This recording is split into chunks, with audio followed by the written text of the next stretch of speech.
Look, I never thought I'd be in this situation. But here I am, completely torn and questioning every. Let me start by saying that my family vacation home isn't just a house. It's the last, tangible connection I have to my mother passed down from my grandmother.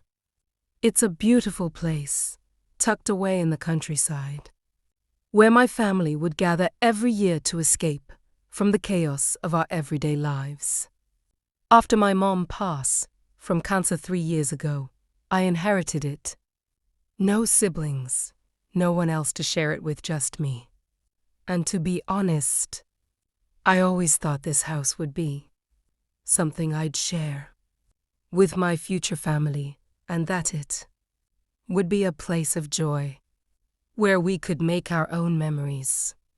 So, when my sister-in-law, Sil, expressed her admiration for the house, her obvious longing for a place she'd never had, I was more than happy to give her a key. I wanted her to feel included, like she was part of the family. I told her, "You can come anytime. Just give me a heads up so we don't have overlapping plans." She was over the moon.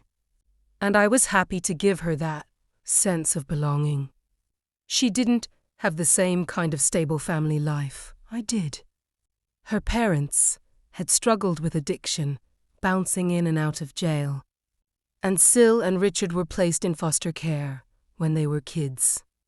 Richard, my husband, became her guardian when he was just starting his adult life. And he's been her rock ever since. But here's where things started to go south, really fast. At first, Sil respected our agreement. She'd call, let me know she was coming, and everything was fine. But slowly, I began to notice things starting to slip. It wasn't a huge deal at first. She'd show up unannounced. Maybe one time, and I'd think, okay, no big deal. She's just excited to be there. But then the visits kept coming. More frequent. No heads up, no calls. And soon enough, I found myself getting notifications from my security camera app while I was at home. One weekend, I checked the footage to see her at the house with some guy I didn't recognize. I called her up, and she gave me this excuse. "Oh, I just forgot to tell you." "My bad. I won't do it again." "Fine." I let it slide. I wasn't trying to make a mountain out of a molehill. But it was becoming clear that Sil had no intention of following the one simple rule we'd set.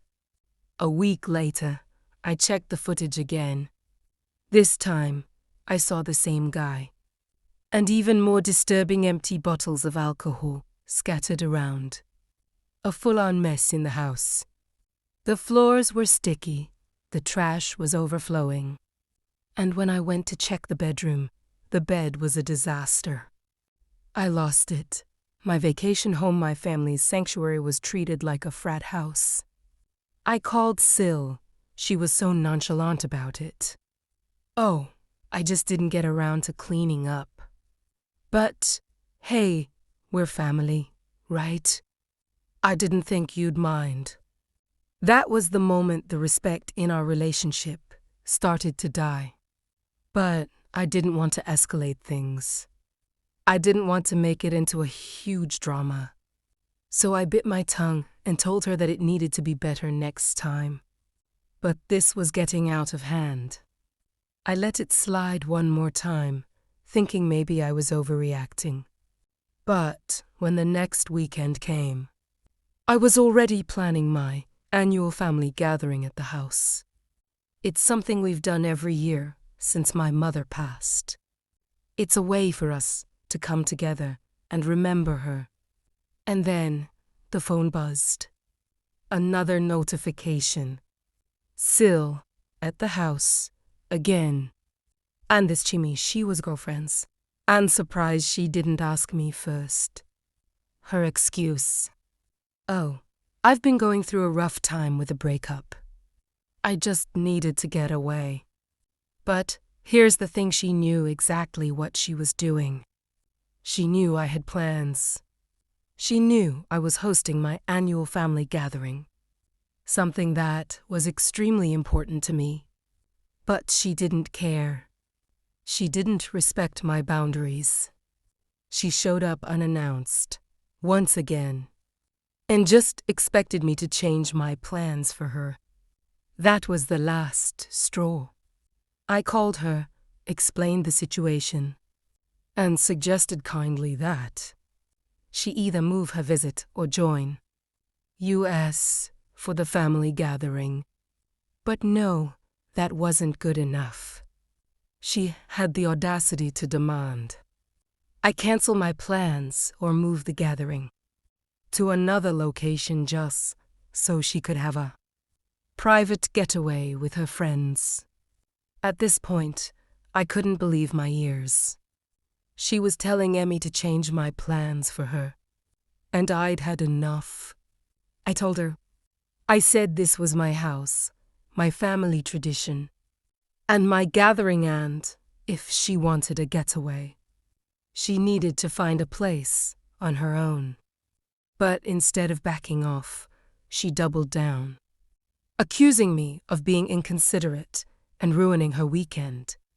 And that's when I snapped. I told her she had no right to demand anything. She was the one who had shown up uninvited.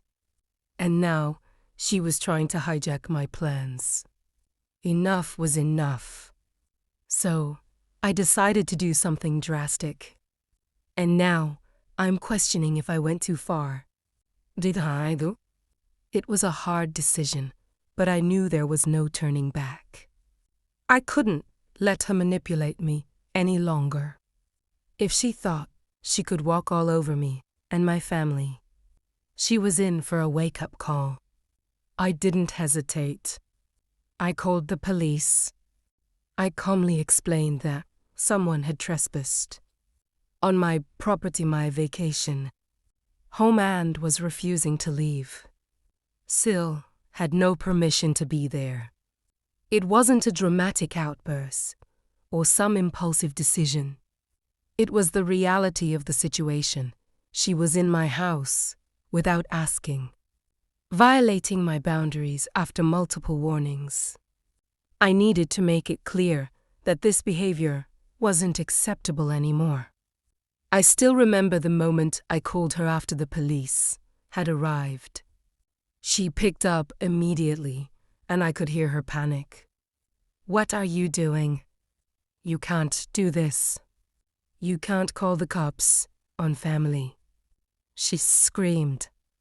But I remained calm, telling her that the police were already on their way. And this was the consequence of her repeated actions. I reminded her, for the last time, that she had put herself in this position. She had ignored my boundaries and had been disrespectful for far too long. The police didn't take long to make their decision. She and her friends were arrested for trespassing. As soon as I hung up, my heart was pounding. I wasn't proud of it. I didn't want to go this far, but I had tried everything else. I had given her chances, tried to reason with her. And all she'd done was test my patience until I couldn't take it anymore. The next call I got wasn't from the police. It was from Richard. His voice was shaky. He had just gotten off the phone with his sister. She's screaming at me, asking me to bail her out, he said. What the hell is going on? I could feel the tension in the air. But there was no way I was backing down now. Richard, I've had enough. She crossed a line. She's taken advantage of my kindness for far too long. And now she has to face the consequences. I'm done being the doormat for her. He was quiet for a moment. Then he said, I get that. But this is escalating way faster than I ever thought it would. I don't know if this is how we should have handled it. I told him I understood how it seemed. But the truth was, I had been patient for so long. She doesn't respect me, Richard. She doesn't respect our home. She walked in like she owned the place. And now she's treating me like I'm the villain because I'm standing up for myself. I gave her more than enough chances. I could tell he was still processing everything, but he didn't push me further. Instead, he tried to talk to her when he could. But by the time the night was over, Sil had made it very clear that she wasn't taking this lying down. She was released the next day after her arrest. And when Richard and I continued with our annual family gathering, things were tense. Sil's little drama wasn't over. No, she wasn't done yet. The moment she got out, she made a beeline for social media, posting a long, drawn-out rant about how I had betrayed her, calling me heartless for getting her arrested.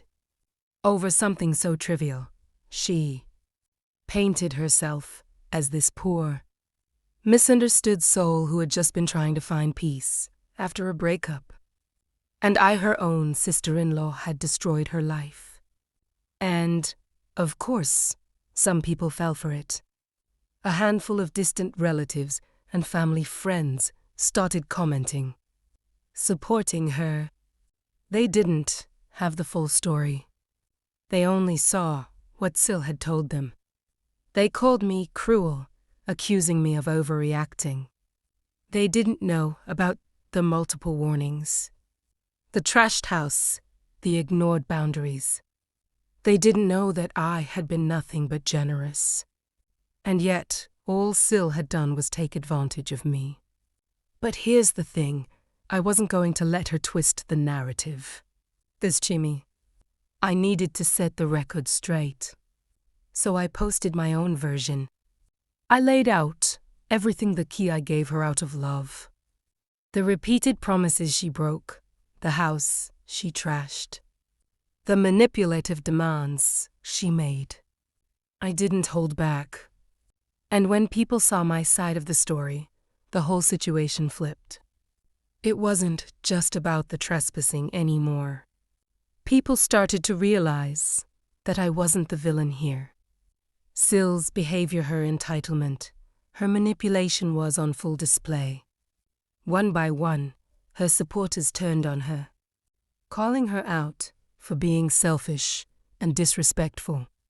They were shocked at how she had acted like she could do whatever she wanted in my house, without any regard for my feelings. Even Richard's relatives, who had initially sided with her, began to apologize, admitting that they had been wrong. They saw the truth in my post. And when it was all said and done, Sil was left without any support. That's when the silence began. But just when I thought everything was over, things started to get worse between Sil and Richard. Update: 2 months have passed since everything went down, and it's been quiet. Takuya. After everything settled with the police and the social media drama, Sil hasn't tried to contact me. Not once. Not even an apology. To be honest, I'm fine with that. But what's more interesting and much more complicated is how this has affected her relationship with Richard. They've always been close, but now things are strained. Sil truly believes that Richard should leave me. She insists that I ruined her life and that Richard should divorce me. She says that I betrayed her. And instead of supporting her, Richard has sided with me, his wife. Richard, however, isn't buying into it. He told Sil exactly why I did what I did, why I had to call the cops, why she crossed the line. He even told her that she was the one who ignored the boundaries over and over again. And for the first time, he wasn't enabling her. He wasn't taking her side.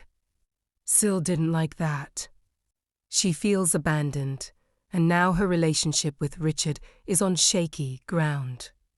She's furious with him for not choosing her over me. At this point, I don't care. It's clear that Sil's the one who's made this a huge mess. She's still trying to paint herself as the victim in all of this. And Richard's refusal to enable her behavior is driving a wedge between them. And frankly, I don't have the emotional bandwidth to deal with her anymore. I've set my boundaries. She's crossed them. She's made now she's I'm done with her drama. As for me, I'm just going to enjoy my family, my home, and my peace of mind without any more surprises. Moral of the story, no matter how close family is, sometimes boundaries are non-negotiable.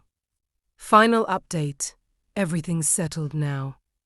Sil's gotten a fine for trespassing, but I still haven't heard from her.